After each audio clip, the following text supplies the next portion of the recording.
Assalamualaikum warahmatullahi wabarakatuh. Waalaikumsalam warahmatullahi wabarakatuh. Alhamdulillah, salatu wassalamu ala Rasulillah. La haula wala quwwata illa billah. Rabbi shrah li sadri wa yassir li amri wa hlul 'uqdatam min lisani yafqahu qawli. Amma ba'du. Jemaah, mari kita tidak lupa berdoa senantiasa bersyukur kepada Allah Subhanahu wa taala atas segala limpahan rahmat, hidayahnya, terlebih nikmat iman, nikmat Islam, sehingga kita masih diperkenankan untuk ibadah. Alhamdulillah. Salawat serta salam semoga tetap tercurah limpahkan pada Nabi Muhammad sallallahu alaihi wasallam yang sama-sama kita menantikan syafaatnya di yaumul akhir. Jamaah Allah, kemarin kita sudah membahas tentang persiapan atau sebelum kejadian perang Uhud. Bedanya perang Badar sama perang Uhud adalah kalau perang Badar ini tidak direncanakan, kalau perang Uhud ini harus direncanakan, karena kabar tentang penyerangan kaum muslimin, penyerangan kepada kaum muslimin ini terdengar, maka bersiap-siap. Sehingga Rasulullah bermusyawarah dengan para sahabat mau bertahan di Madinah atau keluar kemudian berperang di luar, dan diputuskan untuk keluar. Maka peperangan ini sebagaimana nama tempat. Jadi nanti kalau jamaah membaca riwayat tentang nama-nama peperangan ini kebanyakan merujuk pada nama tempat. Perang Badar itu juga di suatu tempat yang bernama Badar. Dan perang Uhud karena letaknya berada di dekat gunung atau bukit Uhud. Perang Tabuk ini di suatu tempat yang bernama Tabuk dan lainnya. Jadi nama peperangan ini kebanyakan dinamai sesuai dengan tempatnya. Nah, ketika kaum muslimin ini berangkat menuju tempat peperangan, waktu itu umat atau orang-orang kafir Quraisy ini sudah berada di dekat bukit Uhud. Maka Rasulullah menyampaikan atau bertanya, siapakah yang tahu tempat untuk sampai ke Uhud tapi bukan di jalan yang umum? Maka disampaikan bahwa ada jalan yang memutar, sehingga pasukan kaum muslim ini lewat di jalan yang mungkin kalau jalan sekarang kayak jalan tikus atau jalan alternatif gitu. Kemudian sampailah kaum muslimin ini berada di Uhud. Jadi misalnya ini bukit Uhudnya, kemudian pasukan kaum muslimin, nah orang pasukan Quraisy ini berada di tengah-tengah antara pasukan kaum muslimin dan Madinah. Jadi kalau mau ke Madinah, di situ ada benteng atau pertahanan, mereka harus berperang melawan kaum musliminnya. Kemarin sudah saya sampaikan ya tentang jumlah pasukan dari kaum muslimin ini. Berapa jumlahnya? 1.000, kemudian mundur 300 pasukan dari pasukannya Abdullah bin Ubay. Dari 300 ini, karena Abdullah bin Ubay itu alasannya, wah ide kami nggak dipakai kok, kita kan sudah usul, katanya boleh usul nih, kita usul bahwa di benteng aja, kita tetap berada di kota Madinah, tapi usulannya nggak dipakai. Padahal sebenarnya Abdullah bin Ubay bin Salul itu bukan karena mau berperang kemudian usul, enggak. Karena kalau berada di temboknya Madinah, dia bisa mengatur strategi untuk pengkhianatan, bisa berleha-leha sebenarnya tidak ikut berperang dan sebagainya. Sifat orang-orang munafik itu mencari-cari kesalahan untuk membenarkan pendapatnya. Baik, di tempat yang sudah ditempati tadi, Rasulullah SAW berada di kaki bukit Uhud. Ini memberikan strategi, membagi tugas pasukan dan membariskan mereka sebagai persiapan untuk menghadapi pertempuran. Ada seorang sahabat bernama Abdullah bin Jubair bin An-Nu'man Al-Ansari Al-Tausi. Beliau memerintahkan agar posisinya itu berada di atas bukit. Jadi pimpinan dari pemanah atau orang yang berada di atas bukit tadi dipimpin oleh Abdullah bin Jubair bin An-Nu'man. Posisinya kira-kira 150 meter dari posisi pasukan kaum muslimin. Tujuan penempatan ini mereka yang berada di atas bukit sebagai pemanah, ada yang melempar batu pelindung pasukan.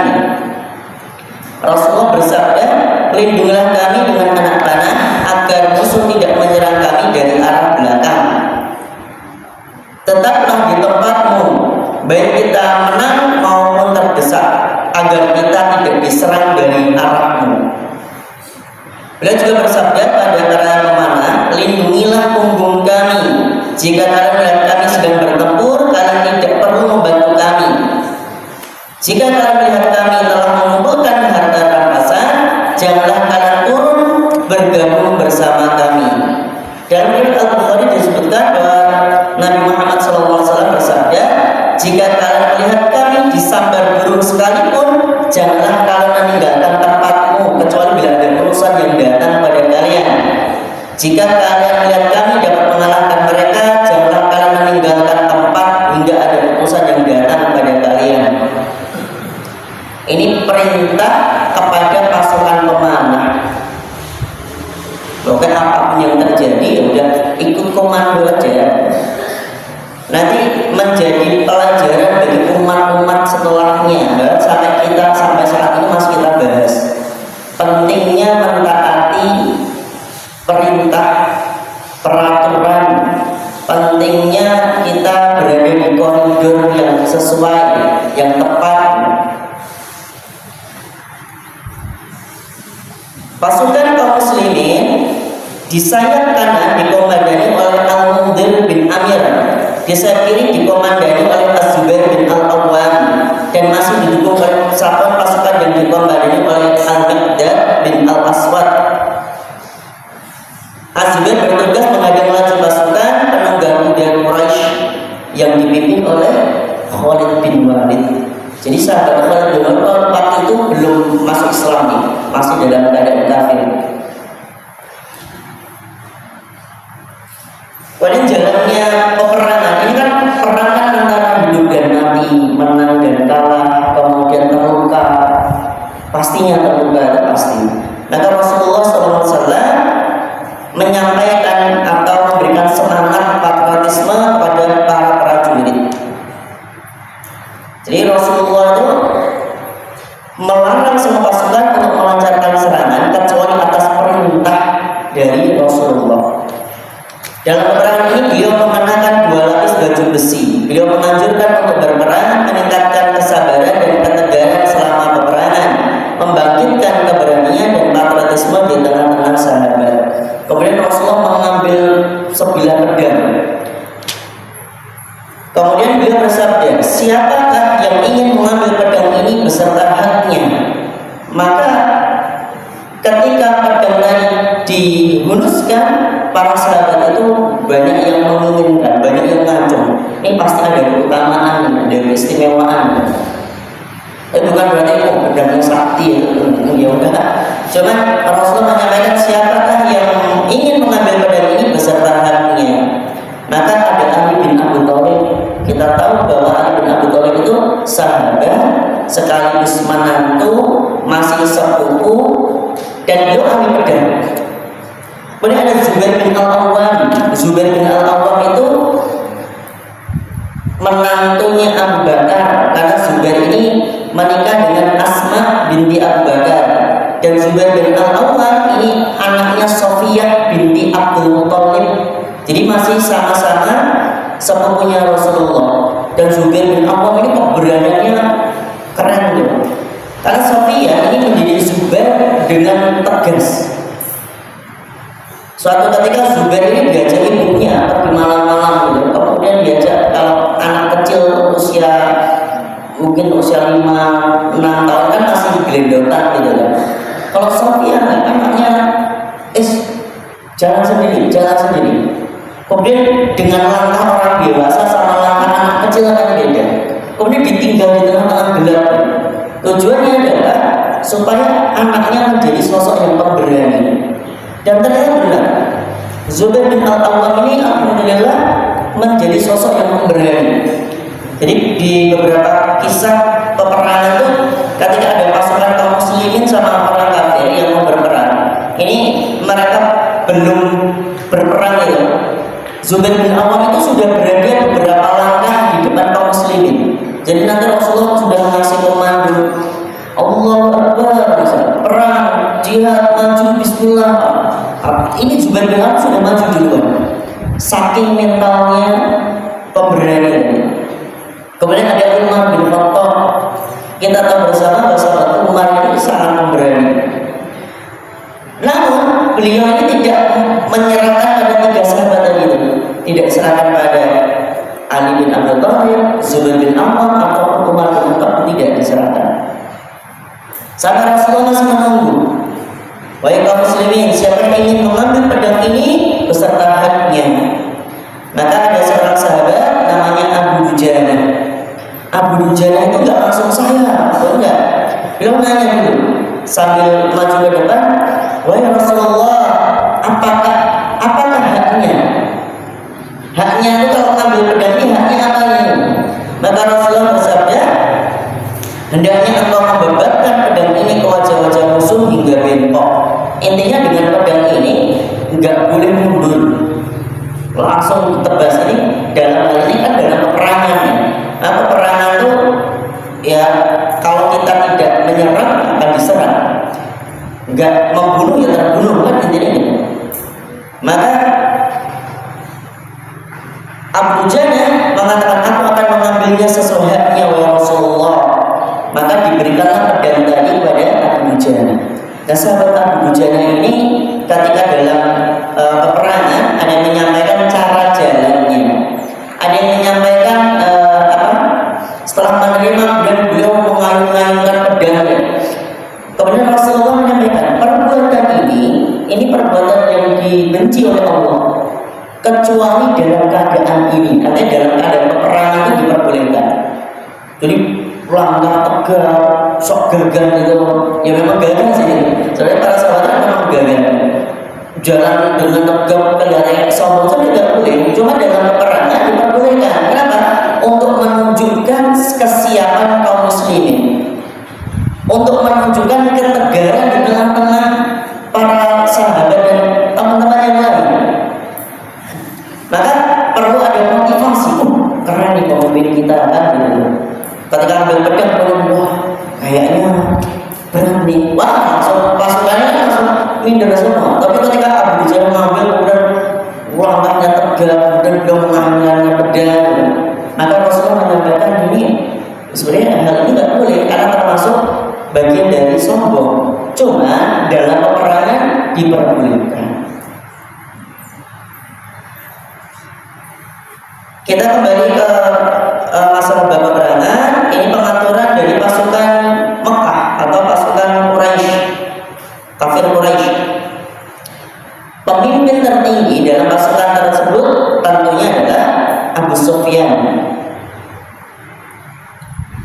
Kemudian di sayap lain ini ada Ikrimah bin Abu Jahal. Kemudian di pasukan yang lain dipimpin Safwan bin Umayyah. Ini Safwan sama Ikrimah itu sama-sama anak dari kepala suku dedengkotnya kafir Quraisy yang terbunuh di perang Badar. Dan subhanallah ketika perang ini Abu Sufyan, Ikrimah, Kemudian ada Sofwan bin Umayyah, ini masih dalam keadaan kafir. Padahal kita tahu nanti ketika Fathu Makkah dan sebagainya itu, ketiga sahabat ini masuk Islam, kan? Ini menunjukkan bahwa hidayah ini adalah hak prerogatif dari Allah SWT, hak mutlak dari Allah. Kita tidak bisa menjudge atau orang yang jelek banget sifatnya, orang nakal dan sebagainya. Kita nggak tahu ke depannya seperti apa. Maka kalau kita sudah diberi hidayah Islam, diberi akal, tahu mana yang baik, mana yang buruk, benar salah, maka syukuri, alhamdulillah, dan istiqomah pertahankan ini. Orang-orang yang tadinya memusuh Islam, banyak sekali mereka akhirnya masuk dalam agama Islam. Hanya Allah memberikan hidayah. Orang yang sangat baik pada Rasulullah sejak kecil, mengasuh Nabi, membimbing, memberikan pendidikan, menyayangi, melindungi, qadarullah ketika menjelang akhir hayatnya dia tidak pernah bersyahadat. Siapa? Abu Thalib. Maka dalam peperangan ini ada pelajaran besar tentang hidayah. Kemudian dalam peperangan itu ada simbol kemenangan atau bertahannya ada, yaitu bendera. Bendera itu nanti jadi simbol. Ketika bendera masih terangkat, oh berarti pasukannya masih kuat nih. Benderanya sudah jatuh, berarti dianggap kalah sampai ditunggu berdiri atau enggaknya. Maka bendera ini diserahkan kepada Bani Abdiddar. Bani Abdiddar ini, kalau kita perhatikan sejarahnya, suku yang diamanai untuk memegang ini kuncinya Ka'bah. Bahkan sampai Fathu Makkah ini, Rasulullah kan menguasai Makkah harinya. Bani Abdiddar ini ketar-ketir, jangan-jangan nanti Rasulullah ngasihkan kepada sahabat yang disukai. Pada kaum muslimin asal dari Ansor, repot. Ternyata Rasulullah menyampaikan kunci tadi tetap pada Bani Abdiddar. Kemudian pemegang bendera ini merupakan kedudukan. Jadi bendera perang ini tidak sembarangan diberikan pada seseorang atau suku itu enggak. Karena nantinya dalam peperangan orang yang paling pertama diserbu, yang diserang itu adalah pemegang bendera. Kan teorinya misalnya begini, 5.000 melawan 100, wah ini berat nih kalau perang. Tapi kalau menurut langsung menyerang kemudian bendera yang musuhnya tadi ditebas kemudian direbut, kemudian simbolnya tadi sudah hilang karena sudah jatuh, kan dia ada menang nih, nggak jadi melawan 100 nggak jadi. Jadi benar-benar kalau memegang bendera itu pasti akan menjadi sasaran pertahanan. Maka mentalnya harus kuat, orangnya harus pemberani.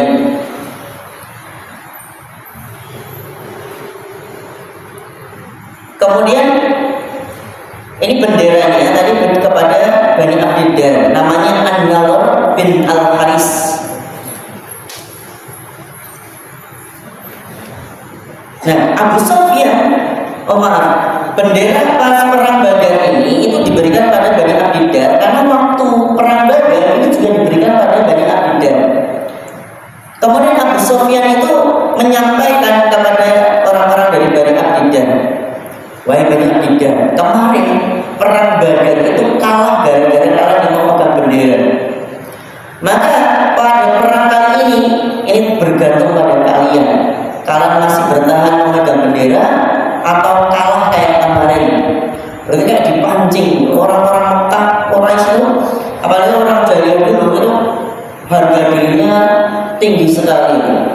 Mereka dilecehkan, wah marahnya luar biasa. Maka ketika disampaikan tadi, orang-orang dari Bani Abdiddar ini langsung mau terbakar semangatnya.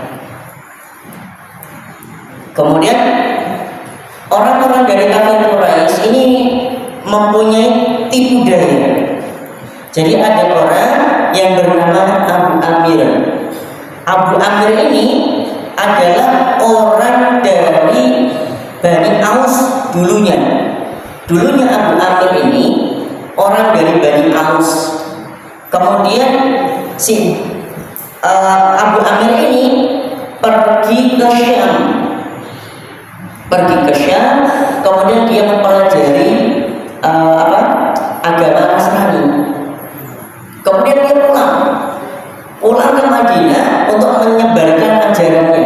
Tapi ternyata ketika dia pulang, Rasulullah sudah hijrah di situ, sehingga Abu Amir ini tidak diterima ajarannya, tidak diterima.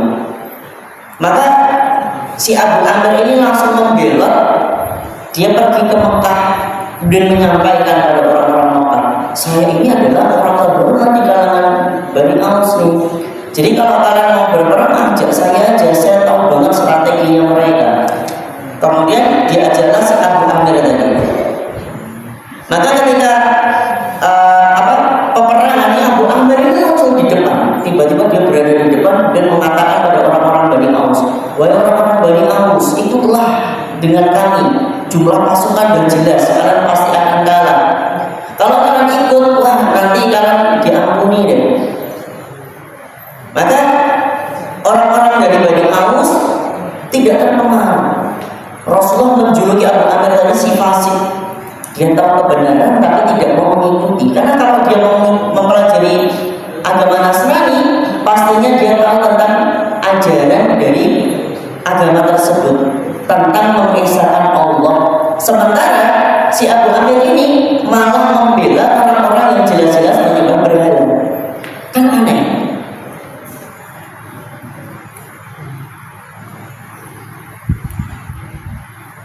Kemudian ada semangat lagi dari orang-orang kafir Quraisy dalam peperangan Uhud ini. Mereka juga mengajak para perempuan, tentunya dipimpin oleh Hindun itu istrinya Abu Sufyan.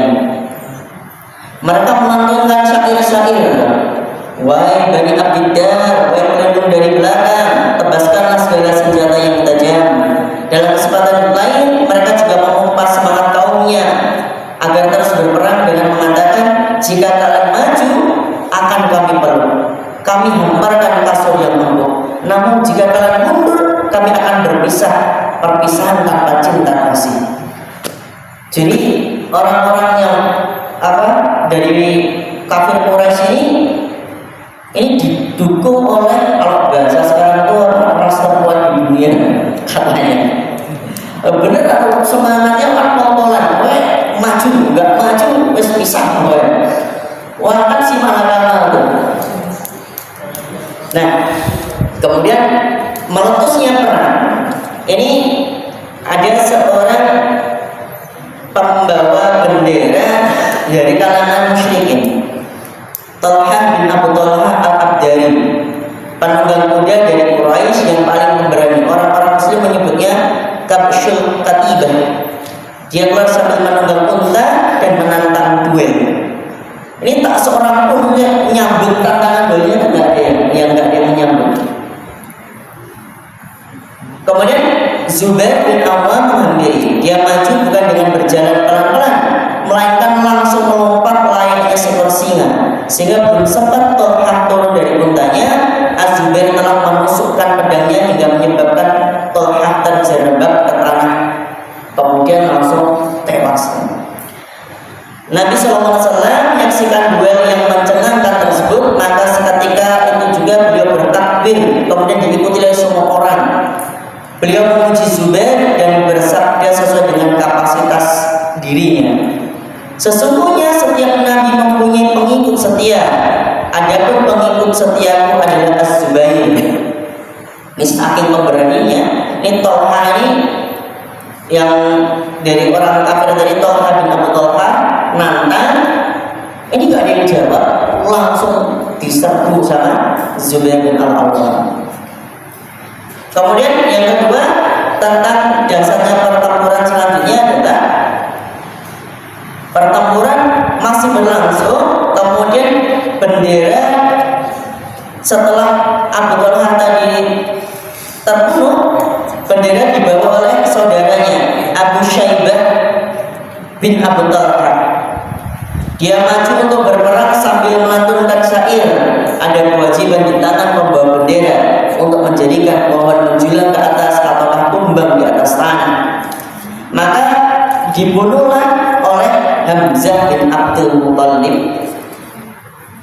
Jadi pemegang bendera yang kedua ada Abu Saibah Utsman bin Abu Talha, yang membunuh adalah Hamzah.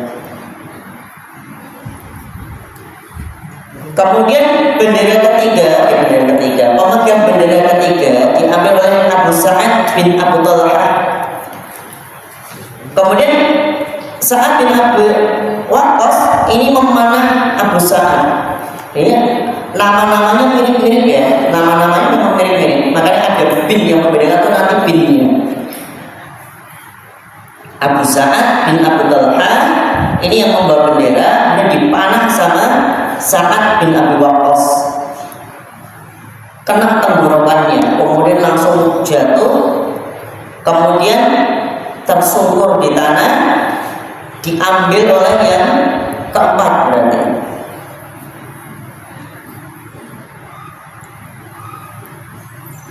Bendera diambil alih oleh Musafi bin Talha bin Abu Talha.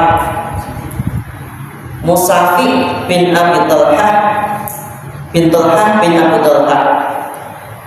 Kemudian dipanah oleh seorang sahabat, Asim bin Sabit bin Abu Al-Aqlah.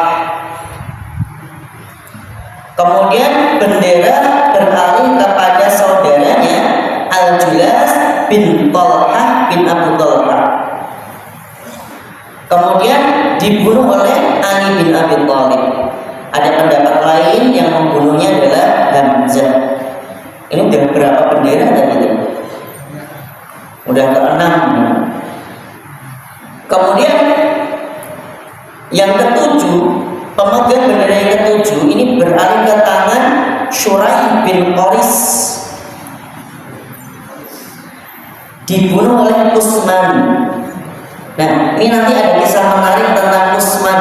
Utsman ini berada di kalangan kaum muslimin kan, karena dia yang membunuh Syuraih bin Qaris yang membawa bendera dari Quraisy, kafir Quraisy. Kemudian ada lagi pemegang bendera ke tangan Abu Zaid bin Amir bin Abdul Manaf al-Abdari. Abu Zaid bin Amir bin Abdul Manaf al-Abdari. Ini dibunuh oleh Utsman lagi. Kemudian bendera beralih ke tangan seorang anak Syurahbil bin Hashim.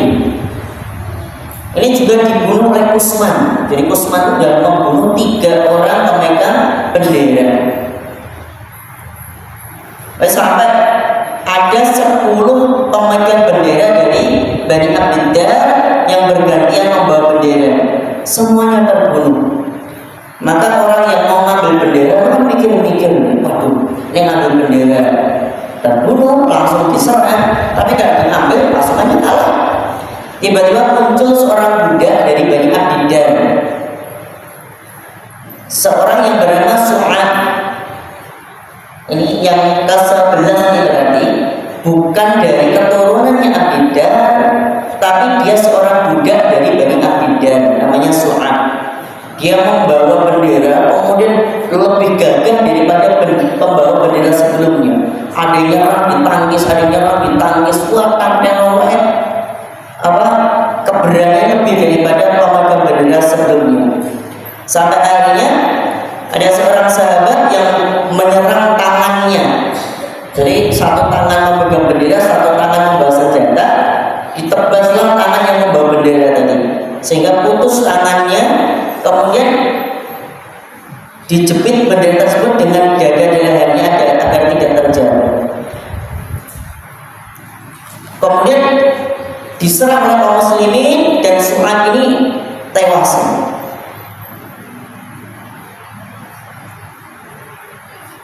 Nah, setelah bendera jatuh tadi, ini pertempuran masih berlangsung.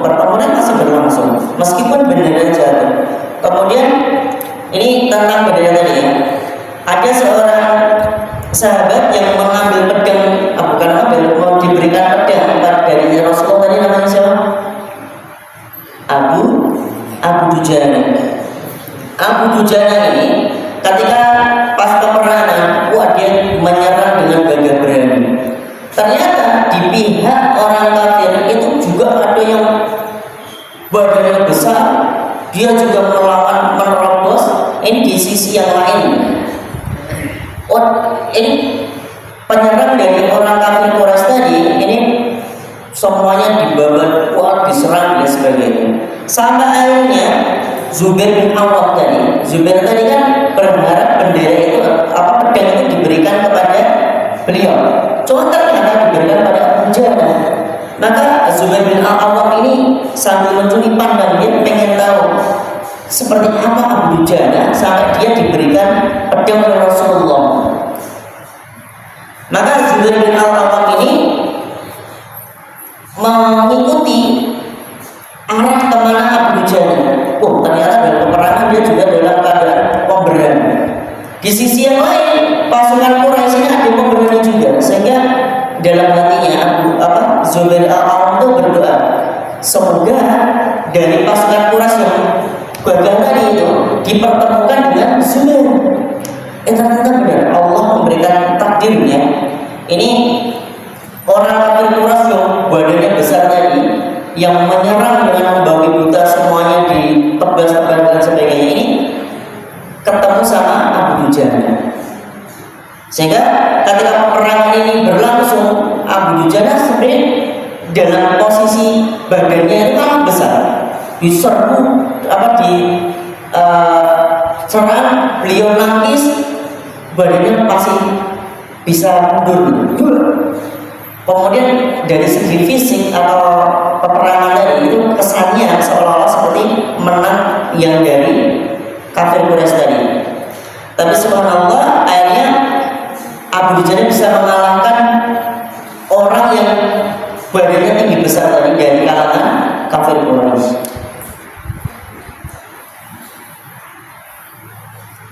Kemudian ada kisah juga Abu Dujana ini setelah mengalahkan orang yang tinggi besar tadi, ini ada orang yang vokal sekali di dalam peperangan tadi itu.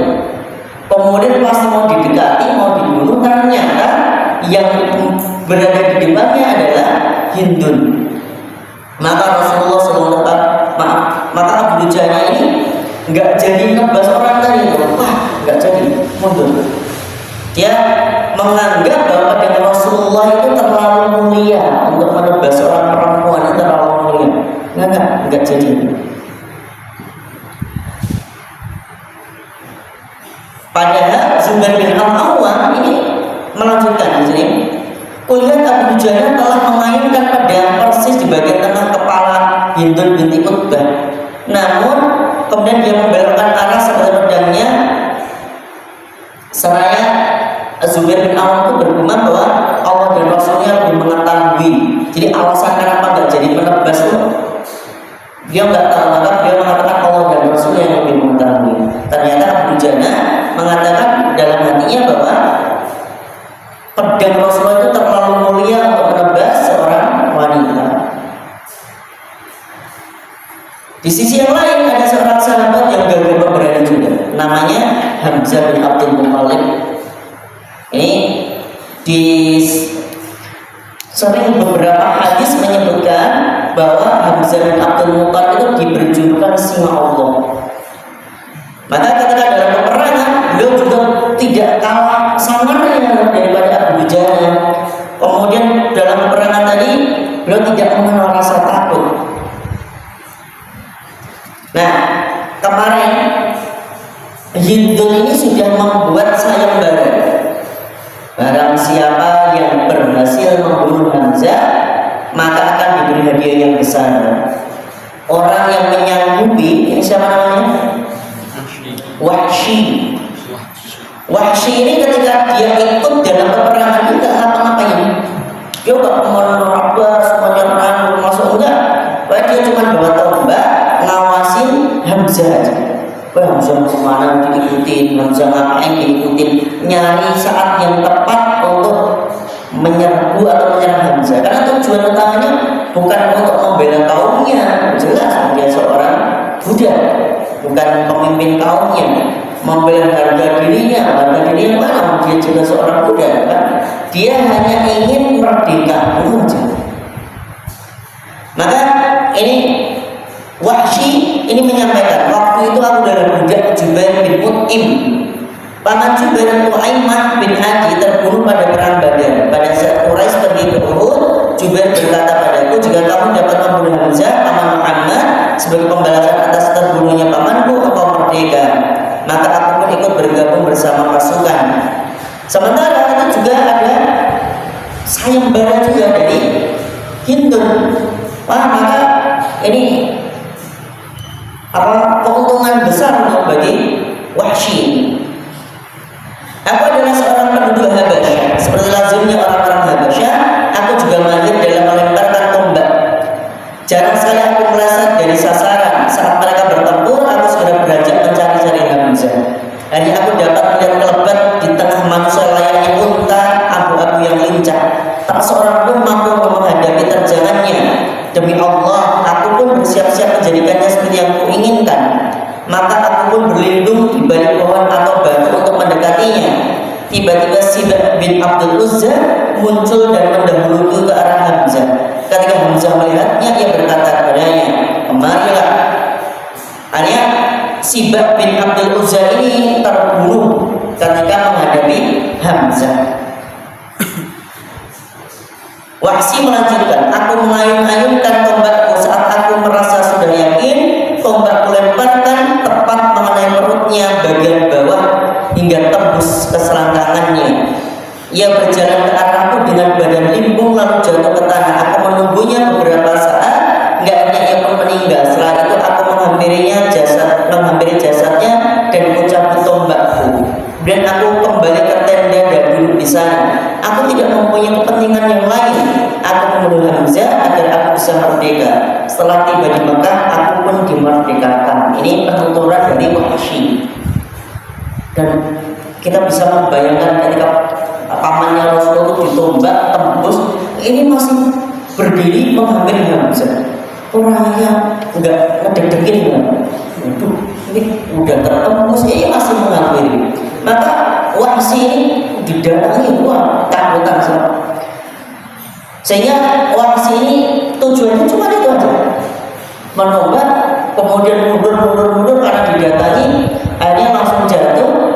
Dicabutlah tombak yang menancap di badan paman Rasulullah SAW.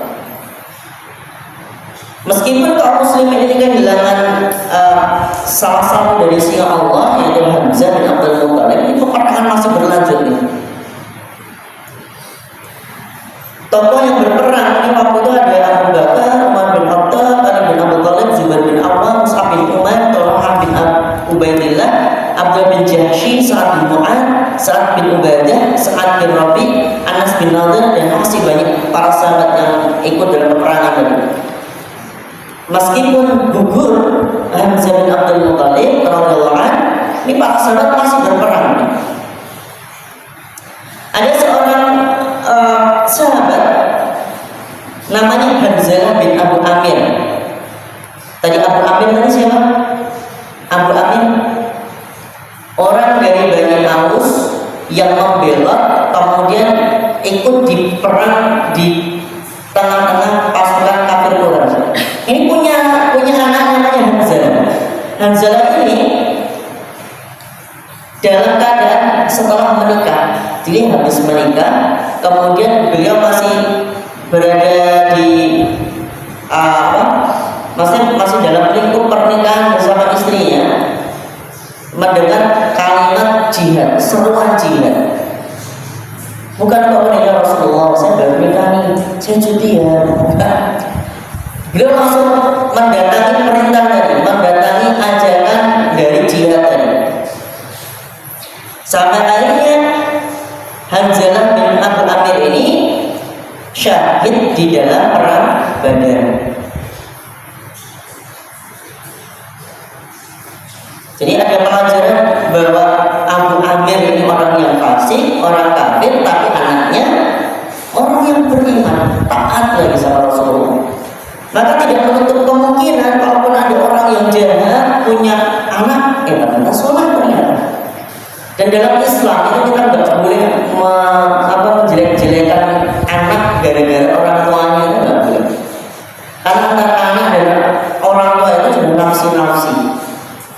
Misalnya kita berteman nih sama seseorang, kemudian bapaknya seorang pencuri, maka kita tidak boleh menjelek-jelekan atau mengejek anaknya karena perlakuan dari bapaknya.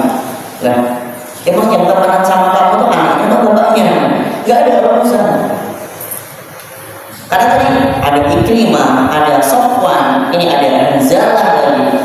Ini bapaknya kan kafir semua, tapi subhanallah akhirnya mereka nanti anak-anaknya dalam keadaan Islam. Meskipun ada juga Abu Bakar itu punya anak namanya Abdurrahman. Ternyata dalam perang Badar si anaknya Abu Bakar ini dalam keadaan kafir. Jamaah rahmatullah, kemudian kita masuk pada peperangan tadi. Secara hitung-hitungan pasukan kaum muslimin itu dalam keadaan menangkan pasukan yang membawa bendera ditebas, membawa bendera tebas lagi dan sebagainya. Kemudian beberapa orang meskipun dari kalangan kaum muslimin ada juga yang terbunuh. Nah, maka peranan dari pasukan pemanah ini sangat krusial, sangat penting sekali. Kenapa? Karena ketika orang-orang kafir ini mau menyerang, mereka terlindungi oleh pasukan pemanah. Nah, besok ini pasukan Quraisy ini sampai lari tunggang langgang gara-gara beberapa kejadian tadi itu. Besok kita masuk pada kesalahan fatal para pemanah. Kalau ahli sejarah yang mengatakan bahwa perang Uhud itu satu-satunya kekalahan kaum muslimin, tapi ada juga yang mengatakan tidak, bukan. Jadi kalau kekalahan itu ya kalah, tapi nanti ada suatu kejadian di mana setelah perang Uhud kaum muslimin datang lagi untuk berperang, ternyata orang kafir Quraisy sudah pergi. Sehingga ada juga yang mengatakan tidak ada kekalahan dalam perang Uhud ini. Tapi besok kita bahas tentang perang Uhud lagi.